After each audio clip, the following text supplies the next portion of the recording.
తాకట్లో ఉన్న మీ బంగారాన్ని విడిపించి ఆ రోజు ఆన్లైన్ రేటుకి కొంటాం. Sharma gold company. నమస్తే, వెల్కమ్ టు సుమన్ టీవీ రైతు కార్యక్రమం. ఈరోజు రైతులకు చాలా ఇంపార్టెంట్ అయినటువంటి విషయాల గురించి తెలుసుకుందాం. మనతో పాటు ఈ యొక్క డిబేట్లో పాల్గొంటున్నారు ప్రొఫెసర్ జయశంకర్ వ్యవసాయ విశ్వవిద్యాలయంలో 30 సంవత్సరాల పాటు సీనియర్ ప్రొఫెసర్గా సేవలు అందించి సాయిల్ టెస్ట్లో అద్భుతమైనటువంటి ప్రావీణ్యం కలిగినటువంటి డాక్టర్ పద్మజ గారు మనతో పాటు జాయిన్ అవుతున్నారు. వారితో మాట్లాడి రైతులకు సంబంధించిన కీలకమైనటువంటి అంశాలను మనం తెలుసుకునేటువంటి ప్రయత్నం చేద్దాం. మేడం నమస్తే. నమస్తే అండి. మేడం, చాలామంది రైతులకి పంటలు వేస్తుంటారు, అన్ని రకాల క్రాప్స్ అన్ని పండిస్తుంటారు, కానీ సాయిల్ టెస్ట్ చేయాలా వద్దనే దాని గురించి ఎక్కువ తెలిసి ఉండకపోవచ్చు రైతులకు. నిజంగా సాయిల్ టెస్ట్ అనేది ప్రతి రైతుకి ఇంపార్టెంట్ అయినా, ప్రతి ఒక్కరు సాయిల్ టెస్ట్ చేయాల్సిందేనా? మట్టి పరీక్షలు ఎందుకు చేయాలి? మన దేశం వ్యవసాయ ఆధారిత దేశం. కనీసం 70% కన్నా ఎక్కువ మంది వ్యవసాయం మీద ఆధారపడి జీవిస్తూ ఉన్నారు. మన తాతల నాటి నుంచి ముత్తాతల నాటి నుంచి కూడా వ్యవసాయం అనేది ప్రధానటువంటి అంశంగా అందరం కూడా జీవిస్తూ ఉన్నాము. కానీ మనం చేసేటువంటి వ్యవసాయంలో వచ్చేటువంటి పద్ధతుల్లో అనేక మార్పులు అనేవి మనం చూస్తున్నాము. అంటే పాతకాలంలో ఒక రకంగా చేస్తాము, తర్వాత ఇంకో రకంగా, అట్లాగే హరిత విప్లవం వచ్చిన తర్వాత ఇంకో విధంగా, ఈ విధంగా చేస్తూ పోవడం అనేది జరిగింది. కానీ ముఖ్యంగా ఏంటంటే అందరూ దిగుబడి బాగా సాధించాలి అనేటువంటి దాంతో కొత్త వంగడాలు రకాలు వేస్తూ వస్తున్నారు. కానీ భూమిలో అసలు ఏం జరుగుతుంది అనేది తెలుసుకోకుండా పంటలు మాత్రం పండిస్తూ వస్తున్నాము. ఈ క్రమేణా అనేక నష్టాలు కూడా జరుగుతూ ఉన్నాయి భూమిలో. ఎందుకంటే భూమి బాగా లేకపోతే పంట బాగా రాదు. కానీ అసలు భూమిలో ఏం జరుగుతుంది అనేది తెలుసుకోవడం అనేది చాలా ముఖ్యమైనటువంటి అంశం ఇందులో. అందులో ముఖ్యమైనటువంటి భాగమే ఈ భూసార పరీక్ష. దీన్ని చేయకుండా మనము ఏదో మొక్క వేసాము, ఏదో విత్తనం వేసేసాము, మనకు అని ఎరువులు ఏదో వేసేసుకుంటూ వెళ్తున్నాము అని చేస్తూ పోతున్నప్పుడు ఏమవుతుందంటే మనకు కావాల్సినటువంటి పంట దిగుబడి రాకపోగా భూమి కూడా కలుషితం అవుతూ ఉంటుంది. కాబట్టి ఇలాంటివన్నీ జరగకుండా ఉండాలంటే అసలు భూమిలో ఏం జరుగుతుందో తెలుసుకోవడం అనేది ఈ భూసార పరీక్ష ద్వారానే సాధ్యమవుతుంది. ఈ మట్టి పరీక్షలు చేయడం వల్ల రైతుకు ప్రధానంగా ఉపయోగపడేటువంటి అంశాలు ఏంటి మేడం? ఈ మట్టి పరీక్ష చేయడం మూలంగా ముఖ్యంగా ఏంటంటే కొన్ని లాభాలు ఉంటాయి. అవి మనం రైతులకు తెలిస్తే వాళ్ళు కూడా ముందుకు వస్తారనమాట. దీంట్లో ఏంటంటే అసలు మామూలుగా ఒక భూమి అన్నప్పుడు సహజంగానే కొన్ని పోషకాలు అనేటువంటివి ఉంటాయి. ఈ పోషకాల శాతం ఎంత ఉంది, ఎంత విలువలు ఉన్నాయి, నత్రజని కావచ్చు, భాస్వరం కావచ్చు, పొటాషియం కావచ్చు, లేకపోతే సూక్ష్మ పోషకాలు, ఇలాంటివన్నీ ఎలా ఉన్నాయని తెలుసుకోవడానికి ఒకటి ఉపయోగపడుతుంది.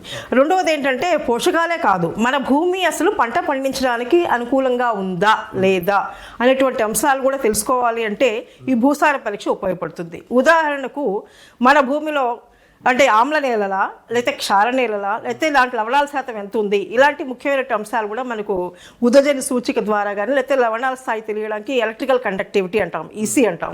ఇటువంటి మన పారామీటర్స్ ఏవైతే చేస్తామో వాటి ద్వారా కొంత ఇన్ఫర్మేషన్ మనకు వస్తుంది. ఇట్లా వచ్చినప్పుడు ఏమవుద్దంటే దాన్ని సరి చేసుకోవడానికి కూడా మనకు మార్గాలు ఉంటాయి. కాబట్టి ఆ పంటని మనం భూమిని మనం సరి చేసుకుని దాంట్లో మనం పంట వేసుకోవడానికి అవకాశం ఉంటుంది. ఇదొకటి. ఇదే కాకుండా మనకేంటంటే ఇప్పుడు ఏ పొలంలో ఏ పంట వెయ్యాలి అనేది కూడా మనకి ఇంపార్టెంట్. అంటే అన్ని పొలాల్లోనూ అన్ని రకాల పంటలు వేస్తాము, కానీ సరైనటువంటి దిగుబడి రాదు. కాబట్టి ఇలాంటి అంశాలను కూడా ఆ పంటని బట్టి, పొలాన్ని బట్టి మనం పంట వేసుకోవడం అనేది చాలా ముఖ్యం అనమాట. ఇలాంటి అంశాలని తెలుసుకోవడానికి కూడా మన భూసార పరీక్ష చాలా ఉపయోగం. అండ్ ఇంకోటి మేడం, చాలా మంది రైతులకు ఇప్పుడు గ్రామీణ ప్రాంతాల్లో, మారుమూల అటవీ ప్రాంతాల్లో కూడా వ్యవసాయం చేసే వాళ్ళు ఉంటారు. వాళ్ళకి ఈ పరీక్షలు అంటే ఏంటో తెలియదు, వ్యవసాయం చేసుకోవడం ఒకటే తెలుసు. అంటే అలాంటి వారికి చాలామంది అనుకుంటారు ఈ మట్టి పరీక్షలు చేస్తే ఖర్చు కూడా ఎక్కువ అవుతుందేమో అని చెప్పేసి వెనకడిగేస్తుంటారు. నిజంగా దీనికి ఎంత ఖర్చు అవుతుంది మేడం? ప్రభుత్వం నుంచి ఏమైనా కోఆపరేషన్ ఉంటుందా? అవును, తప్ప మంచి ప్రశ్న అండి. ఎందుకంటే దీంట్లో కూడాను ఇప్పుడు మనం అసలు ముందు భూసార పరీక్ష చేయాలంటే మట్టి నమూనాలు అలా తీసుకోవాలనేది ముఖ్యమైనటువంటి సంగతి. ఎందుకంటే సరిగ్గా చేయకపోతే అంతా వ్యర్థమే అవుతుంది. కాబట్టి దాని గురించి ఒక నిమిషం మనం మాట్లాడుకుందాం ఫస్ట్. ఎందుకంటే దీంట్లో కూడాను మామూలుగా వేసేటువంటి పంటలు ఏవైతే ఉన్నాయో మనం శనగ, లేకపోతే ప్రత్తి, లేకపోతే ఇలాంటి వాటికి మనం లేకపోతే ఏదైనా సరే వేసి తీసేసే పంటలు ఏవైతే ఉంటాయో అలాంటి వాటికి ఒక రకమైనటువంటి విధంగా మనం మట్టి నమూనా సేకరించాలి. అదే మనం పళ్ళ తోటలకి అలాంటి వాటిని ఎవరిని వెయ్యాలి అనుకున్నప్పుడు దానికి సంబంధించినటువంటి మట్టి పరీక్ష విధానం వేరేగా ఉంటుంది. రెండు ఒకటిగా ఉండవు అనమాట. అంటే ఏంటంటే మనం 1 ఎకరా పొలంలోకి వెళ్ళామనుకున్నా, లేకపోతే మన దగ్గర ఒక 2-3 ఎకరాలు ఉన్నాయి, అన్నిట్లో కలిపి ఒకే శాంపుల్ తీసి పంపిస్తే సరిపోదు. అంటే మనకు భౌతికంగా పొలంలోకి వెంటరాగానే ఏవైతే తేడాలు కనిపిస్తూ ఉంటాయో మన కళ్ళకు కనిపించేటువంటిది, అంటే ఎర్ర రంగుని బట్టి కొంత చెప్పచ్చు మనం, ఎర్ర నేలనా నల్ల నేలనా, లేకపోతే అది మామూలుగా చలకా భూమి అంటే ఇసుక ఎక్కువ ఉంటే చలకా అంటాం. ఇలాంటివి ఫిజికల్గా చూసి మనం కొంతవరకు అవగాహన చేసుకోవచ్చు. అట్లాంటిని బట్టి లేకపోతే వాలుగా ఉందా భూమి, లేకపోతే సదరంగా ఉందా, ఇలాంటి అంశాలు కూడా మనకు ఫిజికల్గా కనిపిస్తూ ఉంటాయి. ఇలాంటి వాటిని దృష్టిలో పెట్టుకొని ఆ మట్టి నమూనాలు అనేటువంటివి అన్నింటినీ కలిపి తీసుకోకూడదు. ఎర్ర నేలలో సపరేట్గా ఒక శాంపుల్, నల్ల నేలలో వేరేగా, ఇంకొక దగ్గర ఇంకొక రకంగా తీసుకోవాలి. మళ్ళీ మూడింటిని 3 రకాలుగానే పరిగణించాలి, మూడింటిని కలిపి తీసుకోకూడదు అనమాట పంపించేటప్పుడు.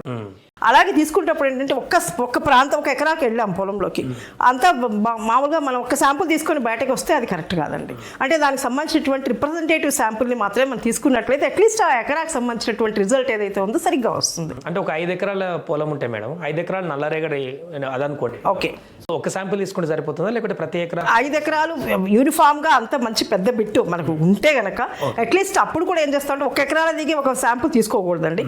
మనం కనీసం ఒక్కొక్క దాంట్లోంచి 4-5 పాయింట్స్ సెలెక్ట్ చేసుకోవాలి. అంటే మీరంతా ఒకటే అన్నందుకు చెప్తున్నాను, లేకపోతే ఒకటే ఎకరాలోంచి మేము 10 పాయింట్స్ చెప్పేస్తాము. కానీ ఇక్కడ ఏంటంటే అంతా నల్లరేగడి అన్నప్పుడు కనీసం ఒక ఎకరా నుంచి మనం తీసుకునేటప్పుడు ఒక శాంపుల్ సరిపోదు. అప్పుడు కూడాను మనం దానికి ఏంటంటే ఒక దగ్గరికి వెళ్ళిపోయి గట్టెంబడి ఒక శాంపుల్ తీసుకొని లోపల నుంచి రావడం అనేది కరెక్ట్గా, అంటే దాన్ని ఇట్లా పరిశీలించినప్పుడు జిగ్జాగ్ పద్ధతి అంటాం. అంటే ఒక దగ్గర నుంచి మొదలుపెట్టి ఒక జెడ్ ఆకారంలో అలా తిరిగి మనం కొన్ని పాయింట్స్ నిర్ధారించుకుని అక్కడ మనం శాంపుల్ తీసుకుంటాం అనమాట. ఇది తీసుకున్న వాటిని ఏం చేయాలంటే మళ్ళీ మనం కలుపుకోవాలి. ఒక్క శాంపుల్ కింద చేయాలంటే 5 పాయింట్స్ తెచ్చింది కూడా కలిపి ఒక్క శాంపుల్ కింద చేస్తాం అనమాట. అది తీసుకునేటప్పుడు కూడా ఏంటంటే మనకు సహజంగా పొలం అన్నప్పుడు మట్టితో పాటు మొక్కలు ఉంటాయి, రాళ్ళు ఉంటాయి, అవన్నీ ఉంటాయి. శాంపుల్ ఎక్కడైతే తీసుకుంటున్నామో అక్కడ వరకు మాత్రమే మనం క్లియర్ చేసుకోవాలి. పారతోటి పైన తీసుకుని అక్కడ మనం ఒక పారతోటి ఇలా తవ్వినప్పుడు ఒక వియాకారం షిల్లో ఉన్నటువంటి కట్ ఏర్పడుతుంది న్యాచురల్గానే. అప్పుడు దాంట్లోంచి మనం సైడ్ వెంబడి మనం అంటే కట్ చేసిన తర్వాత లోపల నుంచి మనం అంచులో వెంబడి మట్టి శాంపుల్ని తీసుకోవాలి.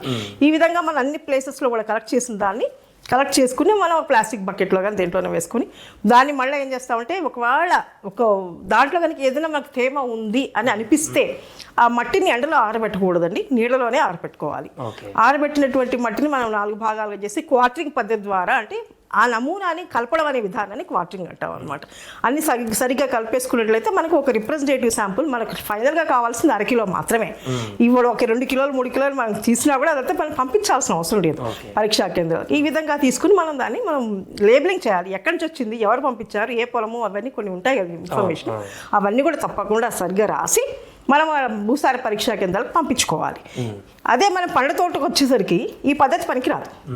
ఆ శాంప్లింగ్ అనేది వేరే ఉంటుంది. ఎందుకంటే చెట్టు అనేది కొన్ని సంవత్సరాలు ఉంటుంది, ఆ వేలు అనేవి చాలా లోపలికి వెళ్తూ ఉంటాయి. కాబట్టి లోపల ఏం జరుగుతుందంటే మనం 15 సెంటీమీటర్ల అంటే ఒక నాగడి చాల లోతులో తీసుకునేటువంటి శాంపుల్ సరిపోదు అనమాట. అప్పుడు దానికి ఏంటంటే 1 మీటర్ వెడల్పు, 1 మీటర్ లోతు, 1 మీటర్ అది పొడవు ఉన్నటువంటి ఒక పిట్స్ తీసుకోవాలి. ప్రొఫైల్ అంటారు దాన్ని. ఆ విధంగా తీసుకున్నటువంటి దాంట్లో నుంచి మనం మొత్తానికి కలిపి ఒక శాంపుల్ కాదు అక్కడ కూడాను, అంటే ప్రతి 30 సెంటీమీటర్ల డెప్త్కి ఒక శాంపుల్ని తీసుకోవాలి, స్క్రేప్ చేసి సైడ్ వెంబడి. ఎందుకంటే మనం పిట్ లాగా తీసినప్పుడు ఆటోమేటిక్లీ ఖాళీ పిట్ ఏర్పడుతుంది. అప్పుడు ఒక అంచుల వెంబడిగా శాంపుల్ని తీసుకోవడం జరుగుతుంది అనమాట. అలా 30 సెంటీమీటర్ల డెప్త్ వరకు తీసుకుంది ఒక శాంపుల్, 30 నుంచి 60కి తీసుకుంది రెండో శాంపుల్, 60 నుంచి 90కి తీసుకుంది మూడో, అంటే డెప్త్ని బట్టి. అట్లా మనం ప్రొఫైల్స్కి వెళ్ళినప్పుడు ఒక 2 తీసుకుంటే సరిపోతుంది, అంతకంటే ఎక్కువ అక్కర్లేదు. కాకపోతే అలాగా తీసుకోవాలి. అంటే ఇది ప్రతిదీ కూడా మనకి ప్రొఫైల్ నెంబర్ 1 అనుకోండి, 1లో కూడాను ఇది 1లో 30 సెంటీమీటర్స్, 60 సెంటీమీటర్స్, 90 సెంటీమీటర్స్ అలా మనం నోట్ చేసుకుని దాన్ని పంపించాలి. అయితే మనకు ఏ శాంపుల్ ఎక్కడి నుంచి వచ్చింది అనేది మనకు కూడా గుర్తుండదు కదా. ఆ విధంగా అన్ని రికార్డ్ చేసుకుని మనం కరెక్ట్గా ఇన్ఫర్మేషన్ రాసి దాన్ని మనం పరీక్షా కేంద్రాలకి పంపించుకోవాలి. అలాగే మేడం, అంటే ఏ సమయంలో ఈ టెస్ట్ చేస్తారు జనరల్గా? అంటే పంట క్రాప్ దశలో ఉన్నప్పుడు, లేకపోతే స్టార్టింగ్ టైంలోనా, ఎప్పుడు చేస్తే బాగుంటుంది మట్టి పరీక్ష? ఎంత ఖర్చు అవుతుంది? అండ్ ఈ మట్టి పరీక్ష అనేది జనరల్గా ఏంటంటే పంట ఉన్నప్పుడు చేయడం అనేది కొంచెం కష్టంగా, అంటే తప్పని పరిస్థితులు చేసే విధానం వేరు. కానీ ఎప్పుడు కూడా మనకు పంట అనేది ఖాళీగా ఉండి పొలాల్లో ఎండాకాలం వేసరికి ఏమవుతుందంటే అందరూ పంట కోత కోసేసుకుంటారు, ఖాళీగా ఉంటుంది మనకు. ఆ టైంలో తీసుకోవడం అనేది సరే. అంటే ఏప్రిల్ నెలలో మనము ఈ పంటకి కావాల్సినటువంటి ఇన్ఫర్మేషన్ ముందే తెలుసుకోవాలి అంటే భూసార పరీక్షకి శాంపుల్స్ అనేవి ఏప్రిల్లో తీసుకోవడం అనేది మంచిదన్నమాట. ఎందుకు ఏప్రిల్ అని చెప్తున్నాను అంటే అప్పుడు తీసుకుని మనం పంపించినట్లయితే ఎక్కడ పంపించాలంటే వీటన్నిటిని కూడాను మనకు ప్రభుత్వ పరంగా కూడా భూసార పరీక్షా కేంద్రాలు ఉన్నాయి మనకు. అక్కడికి పంపించినట్లయితే మనకు వాటిని చేసి మనకు ఇవ్వడానికి కనీసం 30 రోజులు వ్యవధి పడుతుంది. కాబట్టి మరీ మనం వర్షాలు పడ్డాక తీసుకుని అప్పటికప్పుడు పంపించాక అది రాలేదు అని అనడం కన్నా మనం ఏప్రిల్లో అలా తీసుకుని మనం పంపించినట్లయితే మనం అట్లీస్ట్ నెక్స్ట్ మనం పంట వేసుకునే సమయానికి మన దగ్గర ఇన్ఫర్మేషన్ అంతా రెడీగా ఉంటుంది. కాబట్టి దానికి తగ్గట్టుగా మనం జాగ్రత్తలు తీసుకొని పంటలు వేసుకోవడానికి అవకాశం ఉంటుంది. కాబట్టి ఇప్పుడు ఆ కేంద్రాల వద్ద ఉచితంగానే చేస్తారు? ఉచితంగా కాదు కానీ చాలా తక్కువ అంటే అమౌంట్ తీసుకుంటారు. ఎగ్జాంపుల్ ఏంటంటే మనకు ఈ గవర్నమెంట్ సాయిల్ టెస్టింగ్ ల్యాబ్స్కి పంపించినట్లయితే నత్రజని, భాస్వరము, పొటాషియము, తర్వాత సేంద్రియ కర్బనము, pH, EC అంటే ఉదజన సూచిక, లవణ సాంద్రత ఇవన్నిటిని చేసినందుకు ఒక శాంపుల్కి 10 రూపాయలు తీసుకుంటారండి. వాటితో పాటుగా సూక్ష్మ పోషకాలు కూడా చేయించుకోవాలనుకుంటే అంటే ఐరన్, తర్వాత ఏమో కాపర్, జింక్, మ్యాంగనీస్ ఇలాంటి సూక్ష్మ పోషకాలను కూడా మనం ఇన్ఫర్మేషన్ తీసుకోవాలన్నప్పుడు అదనంగా ఇంకొక 20 రూపాయలు ఖర్చు అవుతుంది. అంటే మొత్తం ఒక శాంపుల్కి 30 రూపాయలు మనం పే చేసినట్లయితే మనకు ఈ ఇన్ఫర్మేషన్ వాళ్ళు ఇస్తారు. రైట్. అంటే ఈ చేసే పద్ధతులు ఎలాంటి జాగ్రత్తలు తీసుకోవాలి మేడం? ఇప్పుడు ఈ సాయిల్ శాంపుల్ కలెక్ట్ చేయడానికి ఇప్పుడు మనం ఇందాక జిగ్జాగ్ పద్ధతిలో వెళ్ళాలి ఇవన్నీ చెప్పడం బాగానే జరిగింది. కానీ ఇవి తీసుకుంటే ఎక్కడ తీసుకోకూడదు అనేది కూడా ఇంపార్టెంటే కదా. అంటే పొలాలు అన్నప్పుడు మనకు పెద్ద పెద్ద చెట్లు కూడా గట్లెంబడి ఉంటాయి. కాబట్టి ఆ చెట్ల ఎంబడి గట్లలో కూడా మనం శాంపుల్స్ తీసుకోకూడదు. చెట్ల నీడల్లో మనం ఈ మట్టి నమూనాని ఎప్పుడు కూడా సేకరించకూడదు.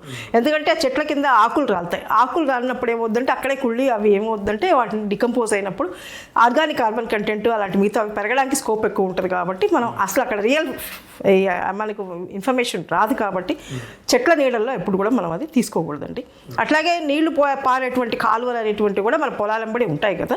ఆ కాలువల్లో మట్టి మెత్తగా ఉంది బాగా వస్తుందని చెప్పి ఎక్కడికి వెళ్ళి తీసుకోకూడదు. ఎందుకంటే దాంట్లో కూడా ఎక్కడి నుంచో కొట్టుకొచ్చినటువంటి ఏదో న్యూట్రియంట్స్ కావచ్చు, ఇంకా అవసరం లేని పదార్థాలు కావచ్చు వస్తాయి. అవన్నీ కూడా మనం మట్టిలోంచి తీసుకుంటే అది పొలానికి సంబంధించినటువంటి ఐటమ్ కాదు కదా. కాబట్టి అక్కడ కూడా మనం కలెక్ట్ చేసుకోకూడదు. ఇంకొకటి ఏంటంటే మనం మీరు అన్నట్లుగా ఇందాక మనం ఈ పశువుల ఎరువులు అలాంటివి కొంచెం ముందే వేస్తూ ఉంటాం పొలాల్లో చిక్కిపోవడం కోసం. కానీ పశువుల ఎరువులు కుప్పలు అక్కడ వేసేసి దాంట్లోంచి అప్పుడు మట్టి నమూనా శాంపుల్ కూడా ఎప్పుడు తీసుకోకూడదండి. వెంటనే దాంట్లోంచి ఇన్ఫర్మేషన్ వచ్చేది రాంగ్గా వస్తుంది. కాబట్టి ఎప్పుడైనా సరే మనం ఎనీ సేంద్రియ ఎరువులు అలాంటివి కానీ వేసిన వెంటనే ఆ పొలాల్లోంచి మనం వెంటనే తీసుకోకూడదు. తర్వాత తీసుకున్న దాన్ని ఎలా ఎక్కడ దాచాలని ఎలా కలెక్ట్ చేసుకోవాలంటే మన ఇంట్లో కామన్గా ఇలా చూడగానే రైతుల ఇళ్లలో ఎరువుల సంచులు బాగా కనిపిస్తూ ఉంటాయి. సో ఎరువుల సంచుల్లో దొరికింది కదా అని చెప్పి తీసుకొచ్చి దాంట్లో వేసి తీసుకున్నారనుకోండి అది కూడా వేస్ట్ అవుతుంది.